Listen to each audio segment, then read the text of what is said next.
नमस्कार। हरदम नारायण नारायण का जप करने वाले देवऋषि नारद के मन में एक दिन ऐसा विचार आया कि नारायण का उनसे बड़ा भक्त और कौन हो सकता है। और नारद जी ये बात स्वयं नारायण के मुख से जानना चाहते थे, सुनना चाहते थे। इसलिए वो क्षीर सागर में गए और विष्णु भगवान जी के पास गए, उनको प्रणाम किए और उनसे कहे कि मैं जानना चाहता हूँ कि आपका मुझसे बड़ा कोई भक्त है अथवा नहीं। विष्णु भगवान समझ गए कि नारद जी के मन में अपनी भक्ति का अभिमान पैदा हो गया है, लेकिन वो अपने मन की बातें छुपा लिए और बोले, नारद, इस प्रश्न का उत्तर मैं तुम्हें मृत्यु लोक में चलकर दिखाता हूँ और बताता हूँ। तो नारद जी बोले, मैं तैयार हूँ भगवान। और दोनों लोग मृत्यु लोक चल पड़े। धरती पर पहुंचकर दोनों लोग किसान का वेश धारण किए और एक गांव के किनारे झोपड़ी बनी हुई थी, उसी झोपड़ी में चल दिए। विष्णु भगवान बोले, नारद, मेरा सबसे बड़ा भक्त यहाँ कुटिया में रहता है। यकीन नहीं होता कि आपका सबसे बड़ा भक्त एक झोपड़ी में रहता है। नारद जी कहे, क्या वो मेरी तरह हर वक्त आपका ध्यान करता है, हर पल आपका ध्यान करता है? नारद जी ने फिर कहा इसे। तो विष्णु भगवान जी कहे, आओ स्वयं देख लो, और कुटिया की ओर बढ़ चले। किसान उस समय कुटिया के बाहर अपनी गाय को बांध रहा था और उसके मुख से हरि हरि गोविंद स्वर निकल रहा था, हरि गोविंद ऐसे।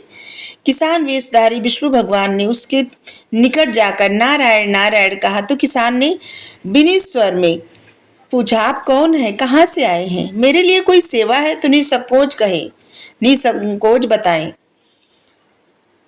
तो भगवान कहे, हम नगर में जा रहे हैं पर अंधेरा हो गया, इस कारण जंगली पशुओं के डर से हम आपका आश्रय चाहते हैं और चाहते हैं कि रात में हम यहीं पे रुक जाए। तो मनुष्य बोला, मेरी कुटिया में आपका स्वागत है, जो कुछ रूखा सूखा घर में है हम आपके लिए ले आ रहे हैं। भगवान ने मुझे आप सबकी सेवा का अवसर दिया और बड़ी कृपा है ईश्वर की। किसान ने प्रसन्न भाव से ऐसा कहा। बाहर एक खटिया पर दोनों को बिठा करके किसान घर के अंदर चला गया और अपनी पत्नी से कहा, देवी, दो अतिथि आए हुए हैं। किसान की पत्नी उस समय बच्चों को भोजन परोस रही थी। धीरे से आटे का बर्तन दिखाती हुई बोली, घर में इतना सा ही आटा है, ये बच्चे और भोजन मांग रहे हैं। कोई बात नहीं। किसान बोला, कोई बात नहीं, हम अतिथियों को भरपेट भोजन कराएंगे। किसान बोला, तुम दोनों बच्चों को कांजी बना के पिला दे। कांजी मतलब आटा को घोल के। नारद जी और भगवान ने उन दोनों की बातें सुनी, फिर भी परीक्षा के लिए भोजन की थाली पर बैठ गए। जब दोनों भरपेट भोजन कर चुके तो नारद जी सोचने लगे, ये सीधा साधा गृहस्थ भगवान का सबसे बड़ा भक्त कैसे हो सकता है। उधर श्री हरि ने किसान से और भोजन लाने की फरमाइश कर दी। बोले, मेरा पेट अभी नहीं भरा है, क्या और भोजन मिलेगा?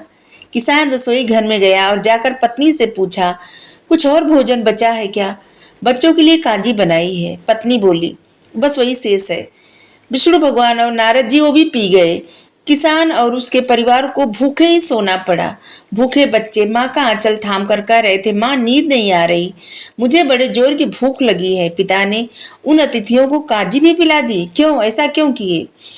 अतिथि को भोजन कराना स्वयं विष्णु भगवान जी को भोग लगाने के समान है। किसान बच्चों को समझाते हुए कहा।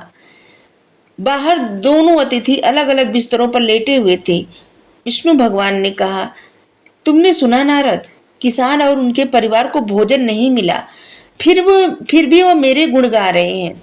यह तो कुछ नहीं, मैंने तो कई कई दिन भूखे रहकर आपका स्मरण किया है। नारद जी बोले। अगले दिन सुबह उन्होंने देखा किसान भगवान विष्णु की मूर्ति के सामने कह रहा था, गोविंद हरि हरि, तुम सदा मेरे मन में बसे रहो, बस मुझे और कुछ नहीं चाहिए।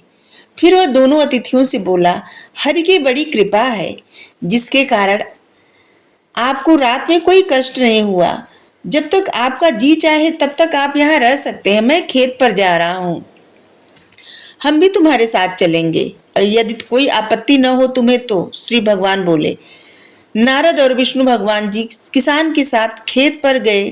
किसान बोला, यही अपना खेत है, अब मैं अपना काम करूंगा। गोविंद हरि हरि, गोविंद हरि हरि। किसान बोलने लगा, तुम तो सत्य पुरुष हो, भगवान के बड़े भक्त हो, हर घड़ी उनका नाम लेते रहते हो, नारद जी बोले।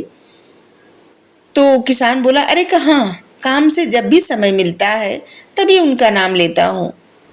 कब कब मिलता है समय, नारद ने पूछा। सुबह उठता हूँ तब, रात को सोता हूँ तब, और दिन में काम से जब भी फुर्सत मिलती है तब भगवान का नाम ले लेता हूँ। इतना बड़ा भक्त मैं कहाँ हूँ।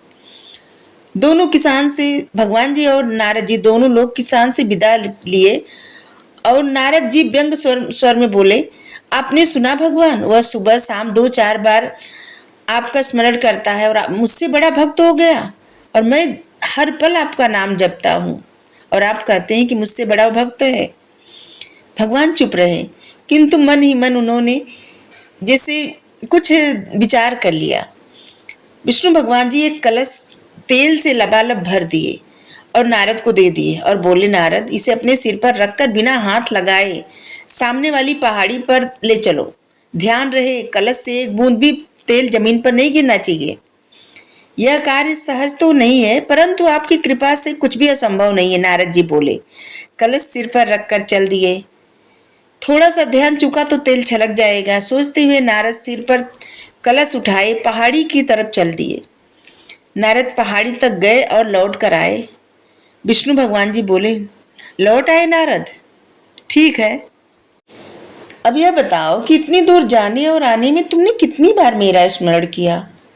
तो नारद जी बोले, भगवान एक बार भी नहीं, करता भी कैसे, मेरा सारा ध्यान तो तेल के कलश पर लगा हुआ था।